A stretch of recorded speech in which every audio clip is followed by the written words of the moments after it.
Okay, so for our experiment, the one we decided to see through and videotape, was the classical conditioning experiment with my 15-year-old cat named Raffi. He's a ragdoll. As you can see in the actual experiment that we videotaped, Raffi is not the cat in the video. It is my other cat, Theodore, a 4-year-old tabby cat. It is not because the experiment failed. It is because I could not, in my best interest, conduct that experiment.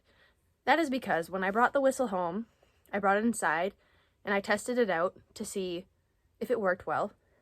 And it did, but Raffi heard that whistle, got absolutely terrified of the sound. It did not even approach me to the sound of the treats.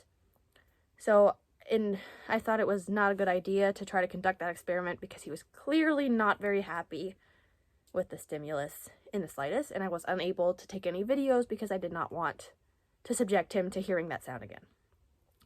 Theodore, on the other hand, he, again, comes to the sound of the treats, no problem. So all the steps are followed the same. The only thing that's different is that he was not completely opposed to the sound of the whistle. So, yeah, you'll see him in the experiment instead. Okay, so the first video you're about to see would be Theodore in the acquisition stage of learning. This would be him learning how to perform a new task. Since it is a classical conditioning experiment, he is not learning a new behavior rather than to associate that same behavior to a different stimulus. In terms of the process, that video is depicting step number 1.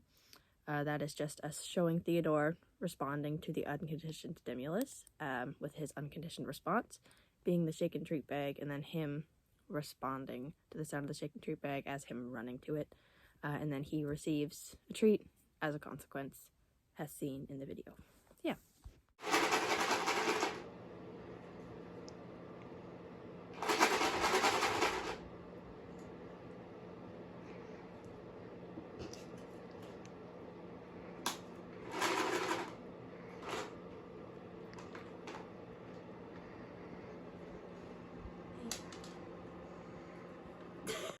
Okay, so the next step we will be showing in the next video is step number 3.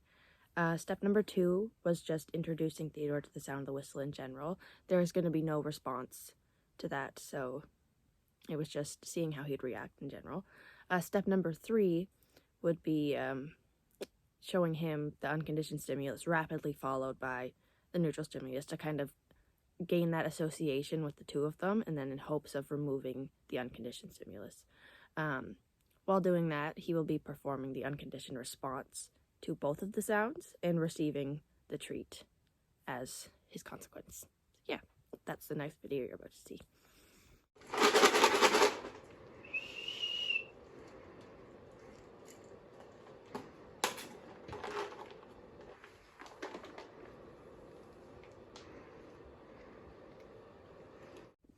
So from the last video to the video you're about to see, we have jumped from step number 3 to step number 5.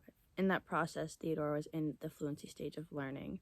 That means we had presented the unconditioned stimulus followed by the neutral stimulus without variation, accurately, and increasing speed, until in the video you'll see we are able to completely remove the unconditioned stimulus and just show the neutral stimulus of the whistle, and Theodore performed the unconditioned response just the same without the unconditioned stimulus. That, in exchange, is making the neutral stimulus now a conditioned stimulus, and the sound of the whistle now a conditioned response. So you'll see that in the next video.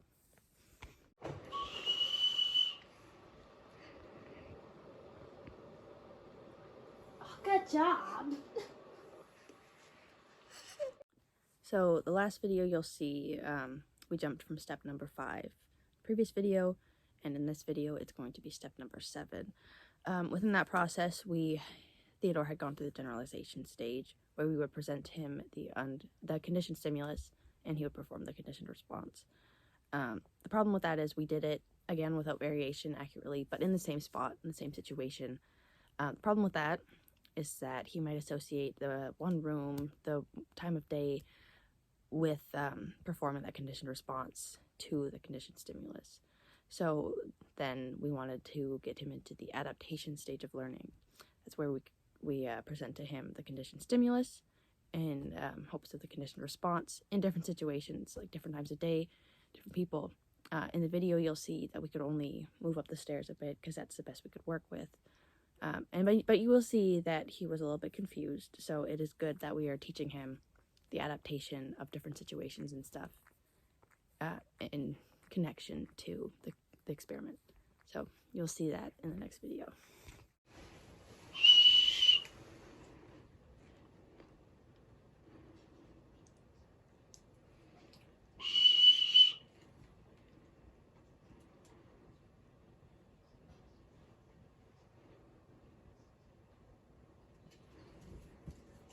Okay.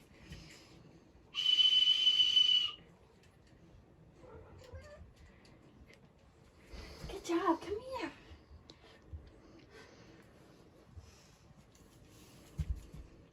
So yeah, that's basically our process, kind of short-formed in a video description. This is Rafi. He would like to apologize for not starring in the video as he would have liked to, but try his best, and it's all that matters. Yep, I hope you liked our video, and I hope you enjoyed it. Say goodbye.